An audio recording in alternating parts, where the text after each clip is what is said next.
ਜਿਵੇਂ ਆ ਅੰਗੂਠੇ ਦੇ ਪੋਰ ਨੇ ਨਾ, ਯਾਨੀ ਫਿੰਗਰ ਦੇ ਪ੍ਰਿੰਟ ਨੇ। ਸਕੇ ਪਿਓ ਪੁੱਤਰ ਬੈਠੇ ਨੇ ਰਾਣਾ ਸਾਹਿਬ ਦੇ, ਇਕਬਾਲ ਸਾਹਿਬ ਦੇ, ਸਮੀਉੱਲਾ ਦੇ ਨਾਲ ਫਿੰਗਰ ਪ੍ਰਿੰਟ ਸਕੇ ਪੁੱਤਰ ਦੇ ਪਿਓ ਦੇ ਆਪਸ 'ਚ ਨਹੀਂ ਮਿਲਦੇ। ਇਸੇ ਤਰ੍ਹਾਂ ਸਕਿਆਂ ਭਰਾਵਾਂ ਦੇ ਨਹੀਂ ਮਿਲਦੇ। ਦੁਨੀਆ ਦੇ ਉੱਤੇ ਲੱਖਾਂ ਕਰੋੜਾਂ ਅਰਬਾਂ ਲੋਕ ਨੇ, ਇੱਕ ਦੇ ਦੂਜੇ ਨਾਲ ਫਿੰਗਰ ਪ੍ਰਿੰਟ ਨਹੀਂ ਮਿਲਦੇ। ਇਹਦੇ ਵਿੱਚੋਂ ਕਿਤੇ ਮਿਸਾਲ ਦੇ ਤੌਰ ਦੇ ਉੱਤੇ ਕੋਈ ਇੱਕ ਲਕੀਰ ਨਿਸ਼ਾਨ ਮਿਲ ਜਾਂਦਾ, ਰਲ ਜਾਂਦਾ ਦੂਸਰੇ ਦੇ ਨਾਲ, ਇਹਦਾ ਮਤਲਬ ਨਹੀਂ ਕਿ ਸਾਰਾ ਹੀ ਅੰਗੂਠਾ ਉਹਦੇ ਨਾਲ ਮੈਚ ਹੋ ਗਿਆ। ਬਿਲਕੁਲ ਠੀਕ ਯਾਰ, ਜੇ ਇੱਕ ਬੰਦੇ ਦਾ ਦੂਸਰੇ ਬੰਦੇ ਦੇ ਨਾਲ ਅੰਗੂਠਾ ਯਾਨੀ ਕਿ ਫਿੰਗਰ ਦੇ ਪ੍ਰਿੰਟ ਨਹੀਂ ਮਿਲਦੇ, ਤੇ ਕੀ ਇਹ ਜ਼ਰੂਰੀ ਹੈ ਕਿ ਦੂਸਰੇ ਦੇ ਨਾਲ ਸੋਚ ਵੀ ਮਿਲੇ ਬਰਾਬਰ ਮੁਕੰਮਲ? ਇਖਤਲਾਫ ਹੁੰਦੇ ਨੇ। ਯਾਨੀ ਕਿ ਜੇ ਫਿੰਗਰ ਪ੍ਰਿੰਟ ਸਕੇ ਪਿਓ ਪੁੱਤਰ ਦੇ ਨਹੀਂ ਮਿਲ ਸਕਦੇ ਤੇ ਇੱਕ ਦੇ ਦੂਜੇ ਦੇ ਨਾਲ ਜ਼ਰੂਰੀ ਨਹੀਂ ਕਿ ਸੋਚ ਵੀ ਹਾਂ, ਜਿਵੇਂ ਵਿੱਚੋਂ ਕੋਈ ਲਕੀਰ ਮਿਲ ਜਾਂਦੀ ਹੈ ਦੂਸਰੇ ਦੇ ਨਾਲ, ਇੰਜ ਕਿਸੇ ਨਾਲ ਕਿਸੇ ਗੱਲ ਦੇ ਉੱਤੇ ਇਤਫਾਕ ਰਾਏ ਹੋ ਜਾਂਦਾ। ਠੀਕ ਬਾਤ ਹੈ। ਕਿਸੇ ਦੇ ਗੱਲ ਤੇ ਇਖਤਲਾਫ ਹੋ ਜਾਂਦਾ ਕਿ ਬੰਦਾ ਆਂਦਾ ਨਹੀਂ ਯਾਰ ਮੈਂ ਕੁਝ ਜਾਣਨਾ, ਤੂੰ ਕੁਝ ਜਾਣਨਾ, ਮੈਂ ਕੁਝ ਸਮਝ। ਕਿਉਂ? ਅੱਲਾਹ ਰੱਬੁਲ ਇੱਜ਼ਤ ਨੇ ਫੰਕਸ਼ਨ ਹੀ ਕੁਝ ਹੋਰ ਰੱਖਿਆ, ਦੂਜੇ 'ਚ ਫੰਕਸ਼ਨ ਕੋਈ ਹੋਰ ਰੱਖਿਆ। ਅਗਰ ਤੁਹਾਡੇ ਫਿੰਗਰ ਪ੍ਰਿੰਟ ਦੂਸਰੇ ਨਾਲ ਨਹੀਂ ਮਿਲਦੇ, ਇਸੇ ਤਰ੍ਹਾਂ ਦਿਮਾਗ ਵੀ ਦੂਸਰੇ ਨਾਲ ਨਹੀਂ ਮਿਲਦਾ, ਇਖਤਲਾਫੇ ਰਾਏ ਰੱਖੋ, ਲੇਕਿਨ ਅਦਬ ਤਮੀਜ਼ ਦਾ ਦਾਇਰਾ ਨਹੀਂ ਛੱਡੋ। ਠੀਕ ਬਾਤ। ਅਖਲਾਕ ਦਾ ਦਾਇਰਾ ਦਾਮਨ ਨਹੀਂ ਛੱਡੋ। ਐਸੀ ਬਾਤ। ਵੇਖੋ, ਜੇ ਨਹੀਂ ਮਿਲਦੀ, ਸੋਚ ਨਹੀਂ ਮਿਲਦੀ, ਤੇ ਕਮ ਅਜ਼ ਕਮ ਦੂਸਰੇ ਦੀ ਇੱਜ਼ਤ ਦੇ ਉੱਤੇ ਹਮਲਾ ਕਰਨਾ ਜਾਂ ਉਹਦੇ ਕਿਰਦਾਰ ਕਸ਼ੀ ਕਰਨਾ ਮੇਰੇ ਖਿਆਲ ਦੇ ਮੁਤਾਬਕ ਤੇ ਅੱਛੀ ਬਾਤ ਨਹੀਂ ਹੁੰਦੀ। ਪਰ ਹਲੇ ਵੱਡੇ ਜ਼ਰਫ ਦੀਆਂ ਗੱਲਾਂ ਹੁੰਦੀਆਂ ਨੇ। ਦੂਸਰੇ ਨੰਬਰ ਦੇ ਉੱਤੇ ਮੈਂ ਇੱਕ ਮਿਸਾਲ ਕਦੀ ਕਦੀ ਦੇਣਾ ਹੁੰਦਾ। ਇਹ ਮੋਬਾਈਲ ਐਂਡਰਾਇਡ,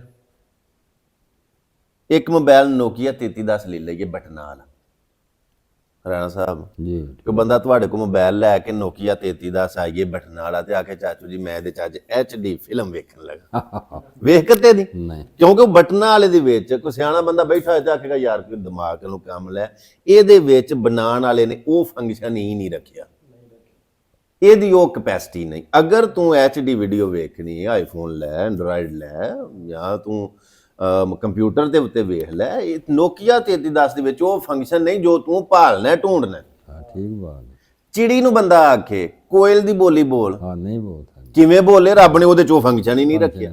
ਇਸੇ ਤਰ੍ਹਾਂ ਜਿਵੇਂ ਹਰ ਬੰਦਾ ਅਲੱਗ-ਅਲੱਗ ਜਸਾਮਤ ਰੱਖਦਾ, ਅੱਲਾਹ ਰੱਬੁਲ ਇੱਜ਼ਤ ਨੇ ਅਲੱਗ-ਅਲੱਗ ਜ਼ਹਿਨੀਅਤ ਦਿੱਤੀ ਹੈ, ਸੋਚ ਦਿੱਤੀ। ਸੋ ਜੇ ਅਗਰ ਇਖਤਲਾਫ ਹੋ ਜਾਂਦਾ ਤੇ ਇਖਤਲਾਫ ਦੇ ਵਿੱਚ ਵੀ ਅਖਲਾਕ ਦਾ ਦਾਇਰਾ, ਬਿਲਕੁਲ ਇਹ ਦਾਮਨ ਨਹੀਂ ਛੱਡਣਾ ਚਾਹੀਦਾ। ਬਿਲਕੁਲ। ਲੇਕਿਨ ਇਹ ਗੱਲਾਂ ਉਹ ਹੁੰਦੀਆਂ ਨੇ ਕਿ ਜਿਹਨੂੰ ਕੁਝ ਇਸ ਚੀਜ਼ ਦੀ ਕਦਰ ਤੇ ਸਮਝ ਹੋਵੇ। ਉਂਝ ਕਦਰ ਫੁੱਲਾਂ ਦਾ ਬੁਲਬੁਲ ਜਾਣੇ ਸਾਫ਼ ਦਿਮਾਗਾਂ ਵਾਲੀ, ਕਦਰ ਫੁੱਲਾਂ ਦਾ ਗਿਰਜ ਕੀ ਜਾਣੇ ਮੁਰਦੇ ਖਾਵਣ ਵਾਲੀ। ਠੀਕ ਬਾਤ। ਇੱਕ ਐ ਵੇ ਨਾ ਜੀ, ਵੇਖੋ ਸਾਨੂੰ ਲੋਹਾ ਨਜ਼ਰ ਆਉਂਦਾ, ਫਾਰ ਐਗਜ਼ਾਮਪਲ ਲੋਹਾ ਨਜ਼ਰ ਆਉਂਦਾ, ਇਹਦੇ ਉੱਤੇ ਰੰਗ ਉਦੋਂ ਠਹਿਰੇਗਾ ਜਦੋਂ ਇਹ ਕਲੀਨ ਹੋਏਗਾ, ਸਾਫ਼ ਹੋਏਗਾ। ਤੇ ਜੇ ਜ਼ੰਗ ਲੱਗਾ ਹੋਵੇ ਤਾਂ ਰੰਗ ਖਲੋਏਗਾ ਨਹੀਂ। ਤੇ ਜਿਹਦੇ ਦਿਮਾਗ ਤੇ ਜ਼ੰਗ ਲੱਗਾ ਹੋਵੇ, ਅੱਛੀ ਗੱਲ ਵੀ ਉੱਥੇ ਠਹਿਰ ਨਹੀਂ ਸਕਦੀ। ਪਹਿਲਾਂ ਜ਼ੰਗ ਉਤਾਰਿਆ ਜਾਵੇ। ਅੱਜ ਅਸੀਂ ਬੈਠੇ ਹਾਂ ਜਨਾਬ ਰਾਣਾ ਇਕਬਾਲ ਸਾਹਿਬ ਦੇ ਮਾਸ਼ਾਅੱਲਾ ਆਸਤਾਨੇ ਦੇ ਬੈਠਕ ਤੇ ਮਹਿਮਾਨਖਾਨੇ ਨਾਲ, ਜਨਾਬ ਰਾਣਾ ਸਮੀਉੱਲਾ ਖਾਨ ਸਾਹਿਬ ਮਾਸ਼ਾਅੱਲਾ, ਅੱਲਾਹ ਪਾਕ ਦੀ ਜ਼ਾਤ ਮੇਰੇ ਵੀਰ ਨੂੰ ਸਲਾਮਤ ਰੱਖੇ, ਆਜ਼ਰਬਾਈਜਾਨ ਹੁੰਦੇ ਨੇ ਔਰ ਮੇਰੇ ਬੜੇ ਪਿਆਰ ਵਾਲੇ ਨੇ, ਸਾਡਾ ਬੜਾ ਪੁਰਾਣਾ ਤਲਕ। ਔਰ ਨਾਲ ਉਹਨਾਂ ਦੇ ਵੱਡੇ ਵੀਰ ਭਾਈ ਅਸਦੁੱਲਾ ਖਾਨ ਸਾਹਿਬ ਬੈਠੇ ਨੇ, ਔਰ ਜਨਾਬ ਮੁਹਤਰਮ ਭਾਈ ਸੈਫੁੱਲਾ ਸਾਹਿਬ ਬੈਠੇ ਨੇ ਮਾਸ਼ਾਅੱਲਾ, ਔਰ ਭਾਈ ਸੇਲ ਸਾਹਿਬ ਬੈਠੇ ਨੇ। ਅੱਲਾਹ ਪਾਕ ਦੀ ਜ਼ਾਤ ਤੁਹਾਨੂੰ ਸਾਰਿਆਂ ਨੂੰ ਸਲਾਮਤ ਰੱਖੇ। ਔਰ ਨਾਲ ਰਾਣਾ ਇਨਾਮੁੱਲਾ ਖਾਨ ਸਾਹਿਬ ਬੈਠੇ ਨੇ, ਨਕੀਬ ਸਾਹਿਬ, ਬੜੀ ਮਿਹਰਬਾਨੀ। ਇਨਾਮੁੱਲਾ ਕੈਮਰਾ ਆਪਣੇ ਵਾਲ ਪੁੱਤਰ ਮਾਰਨਾ ਸੀ ਜ਼ਰਾ ਇੱਕ ਵਾਰੀ ਯਾਰ। ਲਓ ਜੀ, ਮਾਸ਼ਾਅੱਲਾ ਅੱਜ ਸਾਡੇ ਕੋਲ ਵੈਸ ਘੁੰਮਣ ਸਾਹਿਬ ਆਏ ਨੇ, ਨਾਲ ਭਾਈ ਸੇਲ ਸਾਹਿਬ ਆਏ ਨੇ। ਤਕਰੀਬਨ ਕਾਫੀ ਬੈਠਕ ਹੋਈ ਅਲਹਮਦੁਲਿਲਾ, ਸ਼ਾਮ ਤੋਂ ਬਾਅਦ ਆਏ ਨੇ ਤੇ ਅਸੀਂ ਇਹਨਾਂ ਦਾ ਤਹਿ ਦਿਲ ਤੋਂ ਵੈਲਕਮ ਕਰਨੇ ਆ, ਖੁਸ਼ ਆਮਦੇਦ ਵੀ ਆਨੇ ਆ। ਤੁਹਾਡੀ ਮਿਹਰਬਾਨੀ। ਤੇ ਸਾਡੇ ਪਿਆਰ ਵਾਲਿਆਂ ਨੇ ਤੇ ਬੜੀ ਦੇਰ ਤੋਂ ਸਾਡਾ ਤਲਕ ਹੈ, ਜਦੋਂ ਇਹ ਛੋਟੇ ਛੋਟੇ ਹੁੰਦੇ ਸਨ। ਤੇ ਇਨਸ਼ਾਅੱਲਾ ਅੱਲਾਹ ਪਾਕ ਜੀ ਸਾਡਾ ਪਿਆਰ